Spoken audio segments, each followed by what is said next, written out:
Hi everybody, कैसे हैं आप लोग। तो आई होप कि अकाउंट्स की पढ़ाई बिल्कुल अच्छे से चल रही होगी। तो हम लेकर आ गए हैं एक नया चैप्टर, एक नया टॉपिक अकाउंट्स का। और मुझे यकीन है कि आपने क्या है कि अपने बैकलॉग्स को खत्म कर लिया होगा। तो चलिए शुरू करते हैं। आज हमारा जो टॉपिक है वो है डेप्रिसिएशन। टर्म डेप्रिसिएशन देख के ही समझ में आता है कि अ, एक ऐसा टर्म है जो मतलब जनरल लैंग्वेज में भी हम यूज करते हैं, और इसका मतलब है किसी चीज की वैल्यू का कम हो जाना। डेप्रिशिएट करना मतलब किसी चीज की वैल्यू का कम हो जाना। तो लेकिन अगर सोचोगे कि डेप्रिसिएशन में सिर्फ इतना ही पढ़ना है तो वहां पे थोड़ा गलत है। क्यों? क्योंकि सिर्फ डेप्रिसिएशन के डेफिनेशन नहीं बल्कि उसके क्या क्या मेथड्स हैं और वहीं से आपके क्वेश्चन आने वाले हैं। ठीक है, तो ये चैप्टर जो है वो थोड़ा इंपॉर्टेंट होने वाला है। हो सकता है 2 सेशन लगेगा इस चैप्टर में, पर इसके जो रूल्स बताऊंगी मैं आपको डेप्रिसिएशन कैलकुलेट करने का, ये आपके एग्जाम के लिए बहुत बहुत ज्यादा इंपॉर्टेंट है। ठीक है, तो चलिए शुरू करते हैं। सबसे पहले जानते हैं कि डेप्रिसिएशन होता क्या है। तो बेटा डेप्रिसिएशन, जैसा कि मैंने आपको पहले ही बताया कि डेप्रिसिएशन का मतलब ही होता है डिक्रीज इन वैल्यू, किसी की चीज की वैल्यू का डिक्लाइन होना जाना, समय के साथ साथ कम हो जाना। जैसे कि आप मान लेते हैं कि एक कार खरीदते हो, ठीक है, और वो कार खरीदा आपने, और आपने खरीदा मान लेते 25 लाख रुपए की। अब क्या 20 साल बाद भी वो 25 लाख रुपए का होगा? तभी तो कहते हैं कि अगर आपको इन्वेस्टमेंट करना है तो आप एसेट्स, टेक्नोलॉजिकल एसेट्स में नहीं बल्कि गोल्ड, लैंड, इन सब में इन्वेस्ट करिए, है ना। क्यों? क्योंकि बाकी जो चीजें होती है उसकी वैल्यू हमेशा डेप्रिशिएट होती है। ठीक है, तो डेप्रिसिएशन क्या है तो सबसे पहले जान लें। Fall in the value, fall in the value of fixed asset. Fixed asset, कोई भी फिक्स्ड एसेट है, ठीक है, मान लेते कोई मशीनरी है, कोई व्हीकल है, कोई भी चीज आपने खरीदी है, टेक्नोलॉजिकल एडवांसमेंट की चीज, कंप्यूटर खरीदा है, कुछ भी ऐसा खरीदा है, उसकी जो वैल्यू में डिक्रीज, उसकी वैल्यू में जो गिरावट आती है उसको हम बोलते हैं आपका डेप्रिसिएशन। ठीक है, ये बहुत सारे रीजन से हो सकता है। It can be due to flux of time, time की वजह से, है ना, टाइम के कारण चीजें आउटडेटेड हो जाती है। ठीक है, wear and tear, wear and tear के कारण हो सकता है, क्योंकि जैसे जैसे मशीन चलती है तो उसके कहीं ना कहीं पार्ट्स घिसते हैं, है ना, पुराना होता जाता है। जैसे आप देखोगे गाड़ी वगैरह तो खराब होने लगती है धीरे धीरे, मतलब उसमें मेंटेनेंस लगने लगता है। तो ये सारी चीजें हो सकती है। या फिर आउटडेटेड टेक्नोलॉजी हो जाती है ना। जैसे कि आप सोचो ना कि पहले जो चीजें बहुत मतलब ऐसे ट्रेंड में थी, आज से 15 साल पहले, 10 साल पहले, मतलब जो हम लोग क्लास 10th वगैरह में पढ़ा करते थे, तो उस समय पे देखें कि बहुत ज्यादा मतलब सोशल मीडिया भी मतलब सबके हाथ में ही, जो स्मार्टफोन्स हैं वो स्मार्टफोन सबके हाथ में नहीं था। मतलब आई स्टिल रिमेंबर कि मुझे जो पहला स्मार्टफोन मिला था वो मुझे 12th के बाद मिला था। ठीक है, 12th क्लास के बाद मिला था। पर आज आप मान के चलिए कि एक तीसरी चौथी क्लास के बच्चे के पास भी स्मार्टफोन होता है, क्योंकि ऑनलाइन क्लासेस वगैरह वगैरह सारी चीजें है ना। तो उस समय पे जो स्मार्टफोन्स हम लेते थे, या फिर जो मेरे घर पे पहला फोन आया था वो आया था वो नोकिया 1200 क्या पता नहीं जो भी मॉडल नेम है, पर वो छोटा वाला फोन आया था। ठीक है, और वो छोटा वाला फोन ही काफी महंगा था, 5-6 हजार 7 हजार रुपए का था उस समय पर। अब आप सोचिए जब शुरू शुरू में लॉन्च हुआ था तो उस समय पे वो इतना सा फोन 5-6 हजार रुपए का, लेकिन आज उसकी वैल्यू कितनी है? आज उसकी वैल्यू मुश्किल से 700-800 रुपए है, या फिर ज्यादा 1000 रुपए है ना। 5,000-6,000 में तो स्मार्टफोन आ जाता है। तो वही है कि आउटडेटेड टेक्नोलॉजी होने के कारण भी उसकी वैल्यू में क्या होती है, गिरावट आती है, और इसी को हम बोलते हैं डेप्रिसिएशन। ठीक है, अब अगर कोई टैंजिबल एसेट है, अगर कोई टैंजिबल एसेट है जैसे कि मोबाइल फोन है, व्हीकल है, कुछ भी ऐसा जिसको आप छू सकते हो, तो वो अगर डिक्रीज करेगा तो उसको हम बोलते हैं डेप्रिसिएशन। ठीक है, अगर कोई इनटैंजिबल एसेट है बेटा, जैसे कि गुडविल है ना, मार्केट वैल्यू है, जैसे बहुत सारी कंपनीज है जो ब्रांड्स हैं, एक टाइम पे बहुत ज्यादा थी। ठीक है, टीवी वगैरह की ब्रांड, ओनिडा वगैरह ऐसे कुछ ब्रांड्स थी पहले, तो वो बहुत ज्यादा, लेकिन आज आपको मार्केट में भी नहीं दिखेंगी। तो क्या होती है कि जो गुड बुक्स में जो वैल्यूज होती है, जो गुडविल होता है किसी कंपनी का, वो भी क्या होता है धीरे धीरे से डिक्लाइन करता है। बहुत सारी ऐसी न्यूमरस ऑफ कंपनीज है कि जो पहले तो बहुत ज्यादा मतलब ऐसा बिल्कुल रूल कर रही थी, और अब उसका नामो निशान भी कहीं नहीं मिलता है ना। पहले मतलब इसके कि जो आपका ये छोटा वाला हैंडसेट आता था, कहते थे कि उससे भाई किसी का सर भी फूट सकता है, मतलब बहुत ज्यादा ट्रेंड में था। और अब क्या हो सकता है, अब क्या है कि अब भाई वो कंपनीज जो है वो अभी तक, अब तो मार्केट से ही पूरा साफ हो चुकी है ना, नई कंपनीज आ चुकी हैं। तो अगर इनटैंजिबल यानी कि ब्रांड वैल्यू में, गुडविल में अगर कुछ डिक्लाइनेशन आ रहा है तो उसको हम बोलते हैं एमोर्टाइजेशन। ठीक है, ये मैंने आपको पहले डेफिनेशन में भी पढ़ाया है कि एमोर्टाइजेशन का मतलब होता है कि इनटैंजिबल एसेट जो है उसमें अगर कोई गिरावट आती है तो। ठीक है, एक और टर्म होता है बेटा जिसका नाम है डेप्लीशन। अब डेप्लीशन क्या होता है, तो अगर साइंस वाले बच्चे हैं तो वो कहेंगे कि मैम रिसोर्सेज कम होती जाती हैं, उसको डेप्लीशन कहते हैं, बट अकाउंट्स में थोड़ा सा अलग है। अकाउंट्स में क्या है डेप्लीशन, तो ऐसी कोई भी मशीन जो कि नेचुरल रिसोर्सेस को एक्सट्रैक्ट करने के लिए यूज होती है। जैसे कि आपको पता है कि जब पेट्रोल वगैरह निकलता है सी बेड से, जो पेट्रोल है, नेचुरल गैस है, ये सब निकलता है अगर, तो उसमें बहुत बड़ी बड़ी मशीनरीज, करोड़ों करोड़ों रुपए की मशीनरीज लगती है ना। तो वो जो मशीनरीज है उसकी वैल्यू में जो गिरावट आती है उसको हम डिप्लीशन बोलते हैं। ठीक है, तो ये ध्यान में रखिएगा, आपके एग्जाम के लिए एक इंपॉर्टेंट टर्म हो सकता है। तो क्या क्या हो जाएगा ये, तो decline in value, decline in value of machines to extract natural resources। तो जो नेचुरल रिसोर्सेज हैं उसको एक्सट्रैक्ट करने के लिए जो मशीन्स यूज होती हैं, उन मशीन्स की वैल्यू में जो गिरावट आती है उसको हम बोलते हैं डेप्लीशन। ठीक है, तो ये 3 टर्म है। डेप्रिसिएशन मतलब मिलता जुलता ही है लगभग, इसीलिए मैंने एक साथ आपको बता दिया है। ठीक है, चलिए, तो मुझे लगता है कि यहां तक आपको कोई डाउट नहीं होगा। कोई भी डाउट होता है बेटा फीडबैक सेक्शन में पूछ सकते हैं। ठीक है, मैं बार बार आपको बोलती रहती हूँ, और अब तो आप शायद मतलब मेरे पढ़ाने के तरीके वगैरह से आप बिल्कुल अच्छी तरह वाकिफ हो चुके हैं। चलिए, अब आते हैं डेप्रिसिएशन किस तरह का एक्सपेंडिचर है।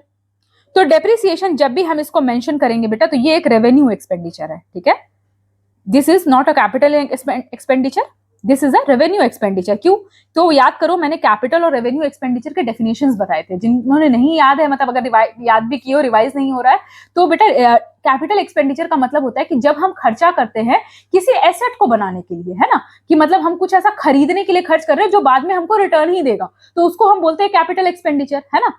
और जो रेवेन्यू एक्सपेंडिचर होते हैं बेटा, वो ऐसे खर्च होते हैं जो कि वापस नहीं आएंगे, जैसे कि पेंशंस हो गए लोगों के, ठीक है, सैलरीज हो गई। तो ये सारे एक्सपेंडिचर ऐसे हैं जो कि ऐसा नहीं है कि आपको वो कोई एसेट बना रहे हैं आप जो बाद में आपको रिटर्न देगा, ऐसा कुछ भी नहीं करेगा। तो ये डेप्रिसिएशन जो है बेटा, वो एक रेवेन्यू एक्सपेंडिचर है, यानी कि इससे आप कोई कैपिटल बिल्ड नहीं कर रहे हैं, बल्कि ये क्या हो रहा है, ये वियर एंड टियर ही हो रहा है। ठीक है, तो this is a revenue expenditure, और ये नॉन कैश एक्सपेंडिचर है। अब ये नॉन कैश एक्सपेंडिचर क्या होता है, तो देखो 2 तरह के एक्सपेंडिचर होते हैं, एक होता है कैश एक्सपेंडिचर और एक होता है non cash expenditure. Cash expenditure मतलब कि ऐसा कोई भी खर्चा जिसमें अभी आपको नोट निकाल कर देने, कैश निकाल कर देना है। ठीक है, जैसे कि मान लेते हैं कि कोई इंस्टीट्यूट है, तो उसमें जो मार्कर लाना है, पेन लाना है, इंक लाना है, ठीक है, तो ये सारी चीजें के लिए आपको क्या अपने जेब से निकाल के या बैंक अकाउंट से पैसे देने पड़ेंगे। तो these are your cash expenditure. और ये क्या है, मतलब इससे आपने आपका मतलब डेप्रिशिएट तो हो रहा है, उसका वैल्यू कम हो रहा है, लेकिन इसके लिए आपको कोई पे अभी नहीं करना है, आपने एक बार में पे कर दिया है, आपने एक बार में इस एसेट को बनाने के लिए पे कर दिया है, और अब आपको बार बार पे करने की जरूरत नहीं है, पर नुकसान फिर भी हो रहा है, तो इसको हम बोलते हैं नॉन कैश एक्सपेंडिचर। ठीक है, तो डेप्रिसिएशन किस तरह का एक्सपेंडिचर है, तो नॉन कैश एक्सपेंडिचर है।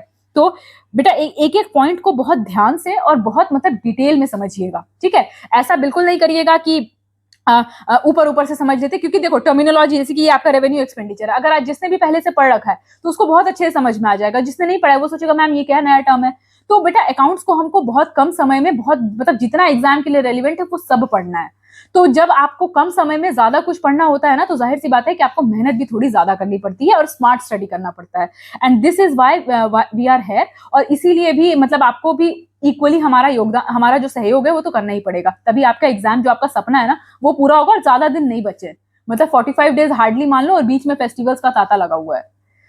चलिए, और फिर शादी ब्याह भी शुरू हो जाएंगे, तो मतलब हो सकता है कि आपके कजन की या कितने लोगों की खुद की शादियां होंगी उस टाइम पे, तो आप सोच लीजिए कि मतलब इतने क्योस में फिर आपको एग्जाम भी देना है, तो ये बहुत डिफिकल्ट हो जाता है खुद में ही। तो इसके लिए क्या है कि अभी से आप अपनी पढ़ाई जो है वो ऐसा पढ़िए कि आपको बाद में कॉन्सेप्ट्स आप भूल ना जाए, आपको दोबारा से पढ़ने की जरूरत ना पड़े। ठीक है, चलो, तो अब आते हैं कि बुक वैल्यू और मार्केट वैल्यू क्या होती है। मतलब ये आपको पहले मैं टर्म समझा रही हूँ, क्योंकि अभी जब मैं डेप्रिसिएशन को कैलकुलेट करना बताऊंगी तो मैं आप सीधे टर्म यूज करूंगी बुक वैल्यू, सीधे टर्म यूज करूंगी मार्केट वैल्यू। ठीक है, तो ये मैं आपको समझा रही हूँ। चलिए, बुक वैल्यू क्या है, तो बुक वैल्यू क्या होता है बेटा, बुक वैल्यू वो वैल्यू होती है, वैसी value eight which assets are recorded in books of account। ठीक है, मान लिया कि एक कोई एसेट है, ठीक है, कोई चीज है जो कि 10,000 रुपए की है, ठीक है, और हर साल उसका डेप्रिसिएशन मान लेते हैं 10% है। तो जब 10,000 की चीज है, हर साल डेप्रिसिएशन 10% का, यानी कि 1,000 रुपए डेप्रिसिएशन है, तो अगले साल इसकी बुक वैल्यू क्या हो जाएगी, 9,000 हो जाएगी। ठीक है, ऐसा मैंने मान लिया, तो ये हो गई बुक वैल्यू, कि जो मैंने अपने कैश बुक में एंटर किया, ठीक है, जो मैंने अपने बुक ऑफ अकाउंट में एंटर किया है कि भाई ये वैल्यू होनी चाहिए इस पर्टिकुलर चीज की, मतलब मेरे हिसाब से कैलकुलेशन ये है कि 10,000 की चीज है, 10% का डेप्रिसिएशन लगेगा, और इसकी वैल्यू जो है वो अगले साल 9,000 की हो जाएगी। ठीक है, ये मेरा अनुमान है, ये मेरा डेप्रिसिएशन का कैलकुलेशन है, ये है मेरी बुक वैल्यू। ठीक है। अब मार्केट वैल्यू क्या है? अब मान लेते हैं कि एक साल के अंदर कोई अच्छी खासी नई टेक्नोलॉजी आ गई, ठीक है, तो जो आपका जो एसेट था 10,000 का था, अब उसकी मार्केट वैल्यू क्या हो गई? 6,000 रुपए हो गई। क्यों? क्योंकि उससे अपडेटेड टेक्नोलॉजी जो है वो आ गई, है ना। आपने देखा ही होगा कि पिछले 2-3 साल में कितना टेक्नोलॉजिकल एडवांसमेंट हुआ। तो आपके बुक में क्या लिखा है कि ये चीज 9,000 की है, लेकिन जब आप मार्केट में गए तो उसकी वैल्यू कितनी हो गई? 6,000 रुपए हो गई। तो मार्केट वैल्यू का मतलब होता है value eight which it is sold in the market, ठीक है। This is your market value. दोनों में डिफरेंस समझ में आया? अब मार्केट वैल्यू ऐसा भी हो सकता है कि आपकी बुक वैल्यू से ज्यादा हो सकता है कि आपने कोई विंटेज कार खरीदी थी, ठीक है, कोई विंटेज कार खरीदी और आपने ये मान लिया कि हर साल इसका 10% से डिप्रिशिएट होगा, ठीक है, पर अचानक से क्या हो गया कि उसकी डिमांड बहुत बढ़ गई, मतलब लोगों को जैसे तो ना शौक हो जाता है विंटेज चीजों का, ठीक है, तो ऐसा हो गया कि मतलब आपने मान लिया 1,00,000 रुपए की खरीदी और आप एज्यूम करके चल रहे हो कि अगले साल ये 90,000 की हो जाएगी, लेकिन किसी बंदे ने आके बोला कि भाई इससे तो ये कार मुझे इतनी ज्यादा पसंद है कि मुझे ये 1,50,000 में आप दे दो। तो ऐसा भी हो सकता है, ठीक है, डिपेंड करता है मार्केट की डिमांड सप्लाई जो नेचर है, जो डिमांड सप्लाई का पूरा सिस्टम मैकेनिज्म चल रहा है उस पर डिपेंड करता है, बट ऐसा बहुत रेयरली होता है, ठीक है, खासकर बिजनेस के आइटम्स में ऐसा बहुत रेयरली होता है, ठीक है। कोई शौकीनी आदमी होगा जो कि एक 10 रुपए का नोट 1,00,000 रुपए में खरीद लेगा, है ना, तो भाई किस्मत वाली बात हो गई। लेकिन बुक वैल्यू और मार्केट वैल्यू में क्या फर्क है? तो बुक वैल्यू है कि जिस कैलकुलेशन के साथ अपने अपने बुक ऑफ अकाउंट्स में उसको रिकॉर्ड किया, और मार्केट वैल्यू का मतलब क्या होता है कि किस वैल्यू में उसको एक्चुअल में मार्केट में बेचा जाएगा। मैं भी बड़ा स्पेकुलेशन कर लूं कि भाई आज मैंने जमीन खरीदा 1,00,000 रुपए का और अगले साल तो ये 5,00,000 रुपए का हो जाएगा, लेकिन पता चला कि वो 1,10,000 का ही हुआ, या पता चला 1 ही लाख का रह गया, ठीक है, कोई ग्रोथ ही नहीं हुई इस एरिया में। तो ये दोनों बुक वैल्यू और मार्केट वैल्यू का डिफरेंस होता है, ठीक है। बुक वैल्यू को कैलकुलेट कैसे करते हैं? तो book value equal to actual price minus depreciation. जो भी डेप्रिसिएशन हमने एज्यूम किया है कि भाई इतना, एज्यूम नहीं मतलब शेड्यूल में मेंशन्ड है, ये आगे पढ़ाऊंगी, तो actual price minus depreciation that is your book value, ठीक है। और मार्केट वैल्यू का कोई ऐसा फॉर्मूला नहीं है, क्यों? क्योंकि मार्केट वैल्यू मार्केट डिमांड्स पे और बहुत सारे एक्सटर्नल फैक्टर पे डिपेंड करता है, ठीक है। चलिए, तो आई होप आपको यहां तक ये डेप्रिसिएशन का जो कॉन्सेप्ट है ये समझ में आ गया होगा। कोई प्रॉब्लम है? फिर से कह रही हूँ, फीडबैक सेक्शन में पूछ लीजिए, कोई प्रॉब्लम नहीं है कि अगर ऐसा कुछ नहीं है कि अगर फीडबैक सेक्शन में बोलोगे तो मैं आपको नहीं बताऊंगी, ठीक है, मतलब मैं कोशिश करती हूँ कि सबको जो है प्रॉपरली रिप्लाई जाए। चलिए, तो अब अगला जो हमारा टॉपिक है वो है कि how is depreciation charged. Depreciation को चार्ज कैसे किया जाता है, ठीक है। तो देखो, डेप्रिसिएशन जो है वो कहां मेंशन्ड है? स्केड्यूल 2 में मेंशन्ड है कि किस आइटम पे कितना डेप्रिसिएशन चार्ज करना है, ये आपका स्केड्यूल 2 में मेंशन किया गया है, ठीक है। तो कहा जा रहा है कि क्या आप कैसे इसको कैलकुलेट करते हैं? सबसे पहले इसकी बुक वैल्यू निकालते हैं, सबसे पहले इसकी बुक वैल्यू निकालते हैं कि मतलब इनिशियली जब खरीदा गया तो कितने में खरीदा गया है, ठीक है।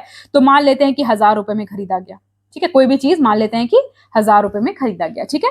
उसके बाद फिर निकालते हैं कि एस्टिमेटेड आपका यूजफुल लाइफ कितना है उसका, ठीक है, मतलब कितने साल तक ये मशीन रगड़ रगड़ के भी चल जाएगा। और ये एस्टिमेटेड यूजफुल लाइफ कहाँ मेंशन है? शेड्यूल 2 में, कि भाई हर एक पर्टिकुलर चीज का कितना कितना आपका एस्टिमेटेड लाइफ होता है। तो मान लेते हैं कि ये जो सब मशीन है, मान लेते कोई मशीन खरीदा मैंने और ये 10 साल तक रगड़ रगड़ के चल जाएगी, ठीक है, तो इसको मान लिया कि 10 साल 10 ईयर्स, ठीक है। अब इसको डेप्रिसिएशन निकालना होगा, तो मैं क्या करूंगी? मैं लिखूंगी बुक वैल्यू, ठीक है, मतलब हर साल। ये क्या बोल रहा है बेटा? बुक वैल्यू निकालने का था कि हर साल का डेप्रिसिएशन लिखे, ठीक है। ये डेप्रिसिएशन एवरी ईयर कितना होगा, ठीक है, ये यहां पे ये है, तो book value divided by estimated life. Book value कितना है और कितनी जिंदगी है इसकी, यानी कि 1,000 रुपए और बाय 10 रुपए, ठीक है, तो ये कितना हो जाएगा? 100 रुपीज, यानी कि हर साल इसका जो डिप्रिसिएशन होगा वो 100 रुपए का होगा, ठीक है। तो this is how it's calculated, but इसके और भी मेथड्स हैं, वो मेथड्स अभी मैं बताऊंगी। There are overall 6 methods of calculating depreciation. तो अभी इतने में खुश नहीं होना है कि डिप्रिसिएशन मैम इतना सही था क्या, बिल्कुल नहीं, ऐसा नहीं था, ठीक है। तो डिप्रिसिएशन हमेशा डेबिट किया जाएगा, ठीक है, डेप्रिसिएशन इज ऑलवेज क्या होगा? डेबिटेड होगा। और मुझे लगता है कि आपको गोल्डन रूल जो है वो याद होगा, किसको किसको याद है, और अगर नहीं याद है तो आप हमें मतलब आप उसको जो सेशन है उसको दोबारा से देख लीजिए, ठीक है। तो क्यों डेबिट होगा बेटा? तो याद करो, मैंने आपको पढ़ाया था नॉमिनल अकाउंट में डेबिट ऑल एक्सपेंसेस और क्रेडिट ऑल इनकम रूल था, गोल्डन रूल था, क्या था? डेबिट ऑल एक्सपेंसेस और क्रेडिट ऑल इनकम, ऐसा वाला रूल था कुछ। तो ये क्या है, ये एक्सपेंस है, मैंने आपको पहले ही बताया है कि एक रेवेन्यू एक्सपेंडिचर है, तो इसको क्या किया जाएगा, डेबिट किया जाएगा, ठीक है। और कहां किया जाएगा, तो इन P&L अकाउंट, जो हम लोग प्रॉफिट एंड लॉस अकाउंट बनाएंगे उसके डेबिट साइड में इसको लिखा जाएगा, ठीक है। तो आई होप आपको ये क्लियर हो गया होगा, ठीक है। चलिए, अब एक चीज थोड़ा सा यहाँ पे है कि कोई भी एसेट है वो डेप्रिशिएट होता है, ये हमको मालूम है, लेकिन लैंड एक ऐसा एसेट है बेटा, लैंड एक ऐसा एसेट है जो कि डेप्रिशिएट नहीं होता है, नेवर डेप्रिशिएट। क्यों डेप्रिशिएट नहीं होता है, क्योंकि लैंड जो है, आप सोचो कि किसी मतलब अगर किसी स्टेट की टेरिटरी है तो वो तो मतलब उतनी ही रहेगी, कहीं उसका ऐसा होगा कि प्रोडक्शन बढ़ जाएगा, लैंड और ज्यादा ऐसे एक्सीड हो गई, ऐसा बिल्कुल नहीं होगा, अनलेस बहुत एक्स्ट्रा ऑर्डिनरी सिचुएशन नहीं आती है, दूसरे इसको एक्वायर नहीं कर लेते हैं टेरिटरी को, तब तक तो ऐसा कुछ नहीं हो सकता है। तो लैंड क्या है बेटा, ये एक लिमिटेड रिसोर्स है, इसीलिए इसकी वैल्यू जो है वो कभी भी डेप्रिशिएट नहीं होती है, ठीक है। अगर आप अपने मतलब कि जो आप भी अपना P&L अकाउंट बनाएंगे तो उसमें लैंड की वैल्यू का डेप्रिसिएशन आपको नहीं लिखना है, ठीक है। चलिए, तो ये चीज आपको समझ में आ गया, रीजन समझ में आ गए कि कौन कौन से रीजन होते हैं डेप्रिसिएशन के। पहला तो है वियर एंड टियर, पहले ही पढ़ लिया हमने कि मशीन जो है वो क्या होती है, उसके पार्ट पुर्जे खराब हो जाते हैं तो वियर एंड टियर हो जाता है। दूसरा रीजन क्या हो सकता है, इफ्लक्स ऑफ टाइम। मान लेते हैं कि आपने मशीन लाया और उसको कभी यूज ही नहीं किया, कंप्यूटर लाया, टीवी लाया और उसको वैसे ही का वैसे ही रख दिया, यूज ही नहीं किया, लेकिन फिर भी समय के साथ क्या है कि उसकी ड्यूरेबिलिटी, उसकी टेक्नोलॉजी सब कुछ क्या हो जाएगी, कम हो जाएगी, है ना। तो टाइम अगर आप यूज नहीं भी कर रहे हो तो भी डेप्रिसिएशन चार्ज होता है, ठीक है। ये नहीं कह सकते आप कि हम यूज नहीं कर रहे हैं तो उसका डेप्रिसिएशन चार्ज नहीं करेंगे, डेप्रिसिएशन तब भी चार्ज किया जाएगा। तीसरा क्या है, टेक्नोलॉजिकल चेंजेस है, टेक्नोलॉजिकल चेंजेस के कारण आउट ऑफ डेट हो जाए, है ना, जो टेक्नोलॉजी आज से 10 साल पहले थी आज किसी काम की नहीं है। तो उसी तरह से मतलब कोई भी अगर आप एसेट खरीद रहे हो तो उसका ये भी ध्यान में रखना होता है कि आपका टेक्नोलॉजिकल जो चीजें हैं वो सही है कि नहीं है, ठीक है। अब चलिए, अब एक चीज ये सोचते हैं कि जैसे किसी बिजनेस में, चलो पर्सनल यूज की तो बात अलग है, पर बिजनेस में ये सारी चीजें की जा रही हैं, तो डेप्रिसिएशन क्यों कैलकुलेट कर रहे हैं, मतलब आगे तो कुछ भी हो सकता है ना, ऐसा कहते हैं ना, अपन भी ऐसे कहते हैं कि कल का तो किसी ने सोच, मतलब कल जिंदा रहेंगे ये तो मालूम ही नहीं है, और आज से 10 साल बाद का सोचे हुए हैं, है ना। तो डेप्रिसिएशन का ऑब्जेक्टिव क्या है, why we need to calculate depreciation. तो चलिए देखते हैं क्यों कैलकुलेट करना होता है ऑब्जेक्टिव ऑफ डेप्रिसिएशन। क्या है भाई ऑब्जेक्टिव डेप्रिसिएशन का, तो पहला ये है कि matching of cost and revenue. अब देखो क्या है कि मैंने कोई चीज है जो मतलब, चलो इसको एक एग्जांपल लिख लूं पहले, उसके बाद एग्जांपल से बताते हैं। क्या है कि मैंने एक बिजनेस शुरू किया, ठीक है, जिस बिजनेस में मैंने 1 लाख रुपए लगाए, 50 इतने रुपए लगाए, ठीक है, जिसमें से मैंने 50,000 की मशीन खरीदी थी और 50,000 का रॉ मटेरियल खरीदा, ठीक है। अब जब हुआ कि इसमें तो मैंने 1 लाख रुपए लगा दिए और उसके बाद ये मशीन जो है हर साल 5,000 कम कर रही है, ठीक है। अब जब अगला साल आया तो भाई आपको पता है बिजनेस सेट करने में थोड़ा टाइम लगता है। अगले साल मैंने मान लेते हैं कि प्रॉफिट कमाया कितना, 10,000 रुपए, ठीक है। मैंने प्रॉफिट कितना कमाया, प्रॉफिट कमाया कितना, 10,000 रुपए। अब जब मैंने 10,000 प्रॉफिट कमाया और मैं बिल्कुल कूद रही हूं कि 10,000 रुपए कमाया भाई मैंने, 10,000, तेरे भाई ने 10,000 रुपए कमाया, ठीक है। लेकिन लिटिल डज आई नो कि इस मशीन की वैल्यू जो है वो 5,000 रुपए गिर गई। इस मशीन की जो 50,000 की मशीन मैंने खरीदी थी उसकी वैल्यू 5,000 गिर गई, तो मेरे पास कितना बचा प्रॉफिट, 5,000 बचा ना। लेकिन मैं क्या हो रही हूँ, खुश हो रही हूँ। क्यों खुश हो रही हूँ कि मैंने 10,000 कमाया, क्यों, क्योंकि मैंने क्या किया कि इस एस्पेक्ट से अपनी आंखें ही बंद कर ली, मैंने ध्यान ही नहीं दिया कि जो इन्वेस्टमेंट मैंने किया था उससे उसको भी तो कैलकुलेट करना है। तो यही कह रहा है यहाँ पे कि कॉस्ट और रेवेन्यू को कैलकुलेट करने के लिए ये बहुत ज्यादा जरूरी है, ठीक है। कितना कॉस्ट हमारा लग रहा है, कितना रेवेन्यू जनरेट हो रहा है, इसको करने के लिए, और इसके साथ साथ करेक्ट इनकम एनालिसिस के लिए कि भाई ये जो इनकम आया है मेरा वो सही में सही है, कि पता चला कि मैं फालतू ही खुश हो रही हूँ। मान ले, अब ये तो चलो छोटा है, मैंने आपको एग्जांपल बताया, मान लेते कि मैंने 10 लाख का मशीन लिया और इसकी ड्यूरेबिलिटी 5 साल है, तो पर साल इसका डेप्रिसिएशन कितना होगा, 2 लाख रुपीस का होगा। अब 2 लाख रुपीस का होगा और मैंने मान ले 5 लाख रुपए कमाया, तो मैं कहूंगी कि 10 लाख का मशीन कर ला, देखो अगले साल 5 लाख कमा लिया, लेकिन मैंने इस 2 लाख को तो कैलकुलेट ही नहीं किया, तो एक्चुअल इनकम तो मेरी 3 ही लाख है ना, 5 लाख तो है ही नहीं, ठीक है। तो इस चीज के लिए कि करेक्ट इनकम एनालिसिस कर दो, और पता चला मैंने जब अपना बैलेंस शीट क्रिएट किया, जब मुझे अपना इनकम टैक्स रिटर्न भरना है, तो मैंने इसको लिखा ही नहीं। अब मैं उस इनकम पे टैक्स भर रही हूँ जो इनकम मेरी है ही नहीं। तो आप इसीलिए क्या है कि करेक्ट इनकम एनालिसिस के लिए जरूरी है, फिर ठीक है। उसके बाद एक्चुअल वैल्यू ऑफ असेट को भी डिटरमाइन करने के लिए जरूरी है, ठीक है, कि मैं बार बार कैलकुलेट कर रही हूं कि मेरे यहाँ इतने 10 लाख रुपए का एसेट है, लेकिन 2 साल बीत चुके हैं, 4 लाख गया, और मैं क्या कर रही हूँ कि अपने एसेट वैल्यू में डेप्रिसिएशन को कैलकुलेट ही नहीं कर रही हूँ। तो ये तो मतलब अंधेरा क्या है कि आंखें बंद करने वाली बात हो गई ना, कि सच देख ही नहीं पा रहे हैं तो आंखें बंद कर ली। तो एक्चुअल वैल्यू ऑफ असेट को भी करने के लिए जरूरी है। अगला क्या जरूरी है, अगर हमें किसी खतरे का अंदाजा होता है ना बेटा, तो हम क्या करते हैं, हम उसके लिए पहले से तैयार रहते हैं। अगर मुझे पहले से किसी खतरे का अंदाजा है तो मैं पहले से तैयार रहूंगी उस चीज के लिए। अब मुझे पता है कि मैंने 10 लाख रुपए इधर उधर से जुगाड़ करके एक मशीन खरीदा जो कि 5 साल चलेगा। अब मैंने तो वो मशीन इधर उधर से जुगाड़ करके खरीदा था, और अब मैं ध्यान ही नहीं दे रही हूँ कि हर साल 2-2 लाख से वो घट रहा है। अब अचानक से 5 साल बाद बम फूटा कि चलो मशीन तो खराब हो गई। तो अगर मैंने पहले से एनालिसिस कर लिया होता तो मैं उसके फंड के लिए भी तैयार रहती कि अगर ये खराब हो जाएगा या दूसरा लाना पड़ेगा तो मुझे क्या है, हर साल उतना फंड भी निकालना है, तो रिप्लेसमेंट का फंड भी जो है वो आपको मिल जाएगा, ठीक है। इसके अलावा क्या है, ascertainment of true cost of production, ठीक है। अब देखो, जैसे कि जब भी आप कोई बिजनेस करते हो, ठीक है, कोई भी व्यक्ति कोई बिजनेस करता है तो अपने प्रोडक्ट का प्राइस उतना ही रखता है, ठीक है, जितना उसको कॉस्ट लगा प्लस प्रॉफिट, इतना ही रखता है। अब इसका मैं आपको सिंपल सा एग्जांपल देती हूँ। कोई भी 10,000 रुपए का आपने मशीन लिया, ठीक है, ठीक है, और इसमें आपने 5,000 रुपए का रॉ मटेरियल लगाया, कितना हो गया, 15,000 रुपए, ठीक।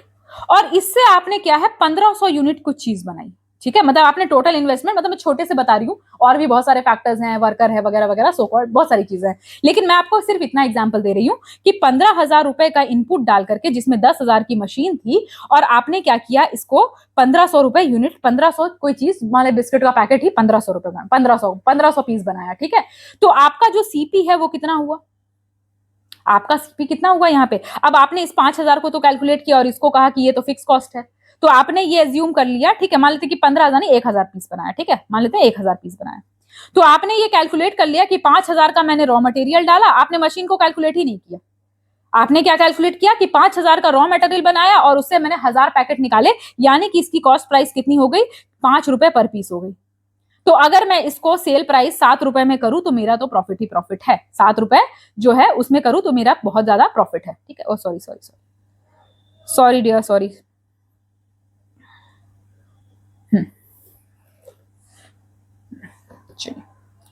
असुविधा के लिए खेद है।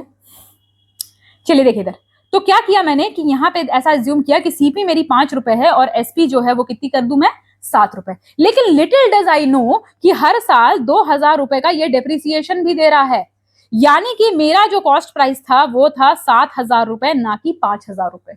और मेरा जो एसपी, मेरा जो प्रोडक्शन हुआ, ये जो इस एसपी पे मैं बेच रही हूँ, एक्चुअल में तो वो मेरा सीपी है, मुझे एसपी 10 रुपए करना था तो जाके मेरा प्रॉफिट होता। तो जो एक्चुअल प्रोडक्ट कॉस्ट है उसको असरटेन करने के लिए भी कहीं ना कहीं ये जरूरी होता है, डेप्रिसिएशन को कैलकुलेट करना। तो एक छोटा सा डेप्रिसिएशन का मतलब, ये तो मैंने छोटे लेवल बताया, 10,000 की मशीन में बताया, ठीक है। जहां पे करोड़ों रुपए की मशीन होती हैं वहां पे इसका बहुत ज्यादा रोल बढ़ जाता है, ठीक है। 1-2 रुपए का एग्जाम्पल इसलिए कम बताया क्योंकि बहुत बड़े डिजिट्स लूंगी तो कहीं ना कहीं आपको भी प्रॉब्लम होगी समझने में, ठीक है।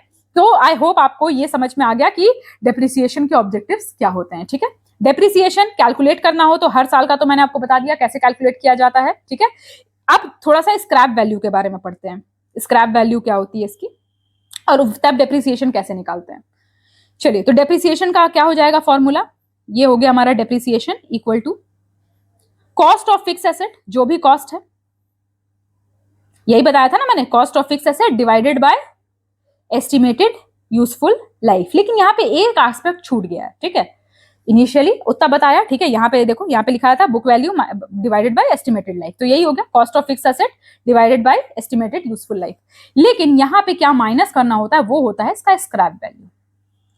अब जो छोटी मोटी मशीन रहेंगी उसमें स्क्रैप वैल्यू हो सकता है कम आए, लेकिन जो बड़ी मशीन होती है, पता है आपको, देखते होंगे न्यूज वगैरह में कि टेंडर निकलता है पुरानी शिप्स का, है ना, बड़ी बड़ी शिप्स का, या उसको स्क्रैप पे स्क्रैप्स बेचे जाते हैं। तो कहने का मतलब ये है कि मान लेते हैं आपने 10,000 रुपए का मशीन लिया, ठीक है, और ये जो है 5 साल चलने वाला था, 5 साल चल गया, ठीक, तो डिवाइडेड बाई 5, और जब इसको आपने भंगार में बेचा, जब भंगार में बेचा तो ये बना 1,000 रुपए का, मतलब 10,000 की मशीन को भंगार वाले ने 1,000 रुपए ले लिया, ठीक है, तो ये 1,000 रुपए भी तो आप लिखोगे ना, तब ना आप डिप्रिसिएशन निकालोगे। तो फिर आपने क्या किया इसको कि 9,000 डिवाइडेड बाय 5, ठीक है, कितना आ गया 1800। तो आपका डेप्रिसिएशन जो है वो 1800 आया, ना कि 2,000 रुपए, ठीक है। तो ये जो स्क्रैप वैल्यू है इसको भी यहाँ पे मेंशन करना पड़ता है कि आपने अगर लास्ट में भंगार वाले को भेजा। देखते हो अभी जो आपका दिवाली सेल आता है, जो सोशल मीडिया बोल रहे, जो आपके जो ई कॉमर्स प्लेटफॉर्म्स है वहां पे दिवाली सेल आती है, तो कहते हैं वॉशिंग मशीन क्या पुराना वाला दे दो और इतने रुपए का आपको डिस्काउंट हो जाएगा, ठीक है। तो वो होता है उसका स्क्रैप वैल्यू, ठीक, कि मतलब कितने में आप इसको भंगार वाले को या फिर किसी को एक्सचेंज कर सकते हो, बेच सकते हो, ठीक है, ये सारी चीजें। तो डेप्रिसिएशन समझ में आ गया। अब यहाँ पे एक छोटा सा टर्म और है जो तो आपको ध्यान देने की जरूरत है।